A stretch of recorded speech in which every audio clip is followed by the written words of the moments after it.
Charge level 1 and charge level... Whoa! I'm okay. Hey, what is going on, guys? It's Johnny, and welcome to another Genshin Impact video. In today's video, we're going to continue reviewing the characters in the second half of version 2.4. For this particular video, we'll be taking a look at Ganyu. We do have an Are They Worth It video for Zhongli release, so if you guys are curious if Zhongli's for you, then that video might just be for you. But check it out after this one, though. Before we do jump into it, guys, if you do like the video, please consider hitting that like and subscribe button. This will greatly help our channel to grow and help with the YouTube algorithm and recommend the video to other viewers. Now, without any further ado, let's jump right into it.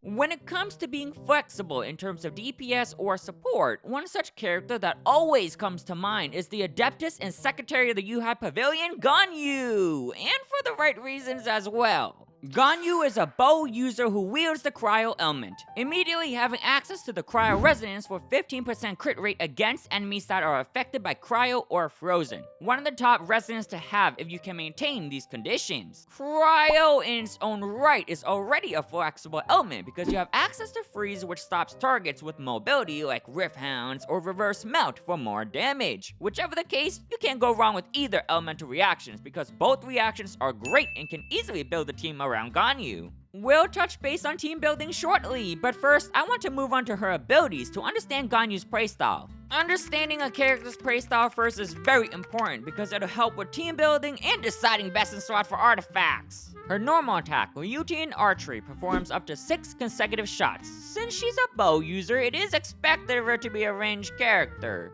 But what we're mainly going to be looking at is her charge attacks, because this is what defines Ganyu's playstyle as a main DPS. Her charge attack offers a unique and interesting mechanic because it has 2 stages. Charge level 1 and charge level... Whoa! I'm okay. Charge level 1 is similar to any other bow user who charges up their weapon. This will infuse the arrow with the character's corresponding element, and when unleashed, deals damage of that element type and afflicts the enemy with said element. Charge level 2, however, fires a frostflake arrow, and upon hitting the target, blooms and does another instance of AoE cryo damage. Notice that I said instance of AoE cryo damage? Which means it's a separate attack from the fired frostflake arrow. If we take another character like Child, who's a bow user, and compare the two's charge attack, it's the same at 210.8% at talent level 9. Frostflake Arrow from charge level 2 does a bit more damage at 217.6%, but the bloom damage suddenly comes swooping in with a 369.92. This is a crazy high multiplier. It means that just for unleashing charge level 2? If my math is correct, 300 plus 200 is 500, 69 17 is 86, which does reach 100. Yes, I don't need to carry the 1. Oh, come on, but 0.92 and 0.6 it does. Meaning, you're doing 587.52%. Sure, it's a charge attack, so it takes time to do, but keep in mind that this multiplier is higher than even some elemental skills. With Reverse Melt, you also want abilities with strong multipliers to trigger the reaction. This is why characters like Child, who has a very strong single hit attack, is ideal for triggering reactions because it will multiply his damage by 2 when triggering Vaporize, meaning higher increase. Hey, Johnny, you mentioned that Ganyu is a flexible character that could be used as a main DPS and support. How can she be used as a support as well? You are correct. The anomaly? In my honest opinion, I think Ganyu is the best character in terms of flexibility. She not only fulfills both roles effectively, but also on par with other S-tier characters. What makes her into a crazy support is her elemental skill and burst. Her elemental skill, Trail of Chilling, is similar to Mona's hold activation because when cast, Ganyu will dash backwards, dealing cryo damage and leave an Ice Lotus behind, which taunts nearby opponents. The multiplier is on the lower end with 224.4%, but that's because it's supposed to be meant as a support and utility ability to reposition her. Duration lasts 6 seconds and cooldown is 10 seconds, so there will be some downtime. You know what doesn't have any downtime though? Her Elemental Burst! Her Elemental Burst, Celestial Shower, will create an AoE cryo field and will continuously rain down ice shards, damaging enemies and applying cryo onto them. The skill's duration and cooldown are exactly the same with an energy cost of 60, which means so long as you can maintain her energy, you can literally cast this ability just as it goes off cooldown. Basically, just another way of saying it has a 100% uptime. In our video on who to choose for prosperous partnerships, we put characters like Xing Cho and Xiang Wing on high priority because both characters are insane and great if you're trying to afflict the enemy with a certain element. Ganyu is no exception because the uptime is basically 100%. The ice shards raining down are random though, but trust me, something is bound to hit. To further improve her damage as a support and main DPS, her passive talent, Harmony Between Heaven and Earth, grants the active character inside the Celestial Shower a 20% cryo damage bonus. Do you guys notice anything about both characters?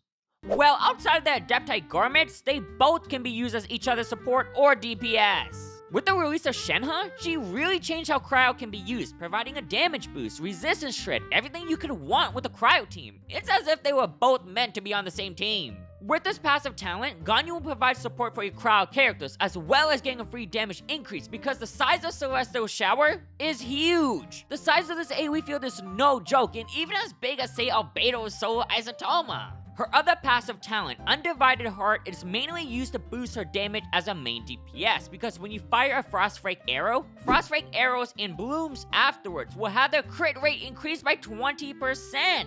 Oh yeah, did I mention her character Ascension stat is also crit damage? It really can't get any better than this. Cryo characters generally have an easier time with crit rate because there are other methods of gaining it. This passive talent pairs well with her Ascension stat because she'll easily meet the crit ratio criteria. Her last passive talent, Preserve for the Hunt, refunds 15% of ores used when crafting a bow weapon. Not the best in terms of other passive talents similar to Zhongli because we've seen better ones, but MiHoYo had to do something to not make Ganyu overly busted. When it comes to weapons, there's no other weapon types with this amount of crit secondary stats than bows. For weapons, Ganyu has a couple of varieties to choose from. If you're building her as a main DPS or support, 4-star weapons, Black Cliff, and Viridescent Bow are great options if you want some crit stats to boost up damage overall. For FTP options, Prototype Crescent is very good because of the amount of attack and movement speed you'll gain. Hamayumi is a decent option as well to boost your charge attack damage. Both of these craftable weapons are limited to Ganyu's role being a main DPS though, since it revolves around her charge attack, so keep that in mind. For 5-star options, holy Archon, there are so many options for her. First off, Amos is Ganyu's bow and will be her best in slot as a main damage dealer. Skyward Harp, Thundering Pulse, Polar Star all has crit stats and can overall be great as a support or main DPS. That's the beauty of crit stats since it makes it easier for characters to build. What I love specifically about Ganyu's weapon choice though for 5 stars is that both her best in slot Amos bow and close second or third best in slot Skyward Harp are both standard weapons. This is huge and something I think doesn't get enough credit because what this means is that in the near future, you could unintentionally get her best in slot weapons, Amos bow will boost the crap out of your charge attacks, and Skyward Harp is one of the best generic bows to have since it provides both crit rate and crit damage. Now, it will be dependent on some luck, but it's still a possibility, especially if you're pulling on weapon and standard banners.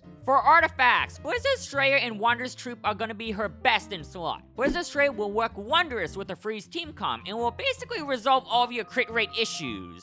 With this build, you can focus on crit damage while immobilizing your target. Wanderers is more focused on elemental reactions with reverse melt and increasing her charge attacks. Both sets are great and offer a bit of diversity with building. However, your artifact set should match with your team comp as well. If you prefer a freeze team comp, then you'll need Hydro to trigger with Cryo. Characters like Mona and Kokomi are great options because they have abilities that can trigger Hydro off field. Keep in mind that these characters are also Catalyst users as well, so you can equip them with Thrilling Tales of Dragon Slayers, which is an underrated 3-star weapon that gives a crap load of attack. Kokomi will also serve as your healer, which means you can use another cryo character like Shenhe or Rosaria for some support and complete the cryo resonance. If you don't have Kokomi as a healer, then you'd want to use a character like Diona. Diona will sustain your party and provide cryo resonance, a great support character overall, and in which case you'll use Mona as your Hydro applier. Xingqiu could work as well, but you might need to fit in an auto attack before each charge attack, and even then it's kind of a single target. Speaking of single target, since Ganyu does massive amounts of AoE damage, I would reserve a slot for either Venti or Kazuha. Both characters are great because they have mobbing capabilities, which will group up enemies for Ganyu. Being Animo as well, they have access to Vivi, which is an amazing artifact set for shredding resistance. Now, if you prefer an elemental reaction team, then characters like Xiangling and Bennett are great. Xiangling will provide off-field pyro damage to afflict the enemy, and Bennett for just amazing heals and buffs. You also get Pyro Resonance as well to further boost attack. Now, there's no denying that ranged characters generally have an easier time than melee characters since you don't really have to chase enemies as much. Another benefit for being ranged is having Bennett because you can stay inside his burst for technically the entire duration even if the enemy is at a distance. Get it? For the last slot, you can throw in Venti or Kazuha for some shredding, or even someone like Zhongli for shields. Shielding is pretty important on Ganyu because keep in mind that charge attacks can get interrupted and this will slow down your DPS. Zhongli will solve your issue of interruption, which is great for Ganyu. Now finally comes the question, should you pull for Ganyu? If Ganyu is one of your favorites, then heck yes. If you want a character that excels in both support and main DPS, then heck yes. The only thing I can honestly think of for players to be cautious about is her playstyle as a main DPS. If you're not really a fan of charge attacks, then this might be something to consider, but similar to Zhongli, this is on preference and not directly towards the characters. There's a reason why Ganyu is regarded by many as a staple character, and that's because she's a full package and even fulfill those roles better than other strong characters. Her flexibility allows her to fit into different team comps as a main DPS or a support. Also, despite being released over a year ago, Ganyu still remains to be relevant and why players should continue to have full confidence that she will remain future-proof. She has good choices for weapons, including FTP ones as well, but you should strive to get her a 5-star weapon because this will further boost her damage. She'll be easy to build because of cryo element and ascension stat, and also has a clear direction with artifacts and team building. Depending on how you want to build your Ganyu, you go with Blizzard Strayer with the Freeze team, or Wanderers for an elemental reaction team. Overall, look at your team and see what you need. Every player has their own playstyle and preferences. If you like using charge attacks with the bow and deal immense amounts of damage, or just having a quick swap team, then Ganyu might just be what you're looking for. As usual, you should try clearing the Spiral Abyss with 36 stars, since it is a great source for free Primo Gems. If you're struggling to do so, then consider Ganyu, since she's flexible and can fit into different team comps. If you're not struggling, then maybe save up. Now, I personally don't have Ganyu, but even then, she is incredible, and I can see just how insane she is as a character. As a player, I do like to save up a decent amount of Primo Gems, just in case MiHoYo tries to pull a fast one on us. But you can bet that in the future, if I ever get an Ammo Spell or Skyward Heart, she's joining the team. Alrighty guys, thank you so much for tuning in. If you did enjoy the video, be sure to smash that like and subscribe button. Don't forget to also turn that notification bell so you don't miss out on any newly released videos. I've been Johnny D, and until next time, I'll catch you guys in the next one.